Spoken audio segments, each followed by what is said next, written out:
everyone, Dennis Foley from Acoustic Fields. Today we're going to talk about the lay of the land. So I want you to do a little visualization here. We're going to tear the roof off your listening room. Let's say we have a dedicated listening room. We're going to tear the roof off, and we're going to put one of those smoke machines inside of it. Generate a lot of smoke. Then we're going to turn on our system, okay? And I want you to notice that there's going to be a whole series of waves running through your room. If this is your chair, you might be here, you might be there, okay? Here or there, that could be the situation. It's funny, I kind of laugh at people say, well, move your chair here, move your chair there. It's like, really? It's like whack-a-mole. So you're going to move your chair here to avoid this peak, and then maybe you'll get this peak, or you're going to move your chair here, and you're going to get a null. So it's kind of a cat and mouse game that you can't win. Let's just treat the room and fix the problem so we don't have to play whack-a-mole with our chairs, okay? So we see the ocean waves, the pressure waves, but we also see reflections.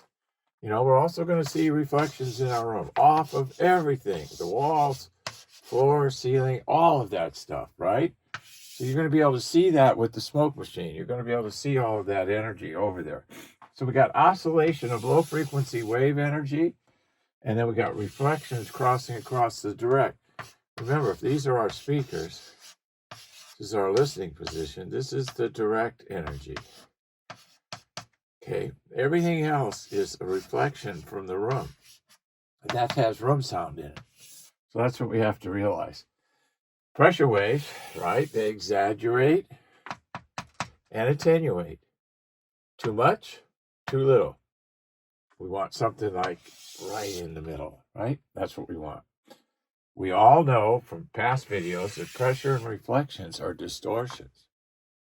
They have to be managed. We're not going to get rid of them, but we have to manage them. It's like noise. People are like, well, I want to soundproof my room. No, you can't do that. There's no such thing as soundproofing. With noise, nothing is proofed. It's mitigated and managed. So that's what you have to realize. Reflections contribute to reverb, which is a measure of decay, which has a negative impact on speech intelligibility. So all of these things are related. Absorption, it reduces the amplitude or the strength of the wave. So instead of this, maybe we get this. All right, so that's a little bit easier to control. There's our flat line there. So that's what we're trying to do here. We're trying to mitigate. Absorption reduces the amplitude of reflections. So it's going to slow them down. Slow them down, hopefully, a little bit in time, because we're going to reduce the strength of them. And then the critical variable in all technologies that you use for absorption is rate and level of absorption. You must have the right rate and level of absorption. Our technologies do that, both our carbon and our foam. And you go on our website in the About Us section and read all about those two proprietary technologies. So, lay of the land. Hope this illustration helps you a little bit to understanding pressure and reflections. Thank you. Thank you for watching this video, and if you liked it, please give us a thumbs up. We also have a newsletter that you can subscribe to, so please do that because we offer special price discounts to only those on our newsletter.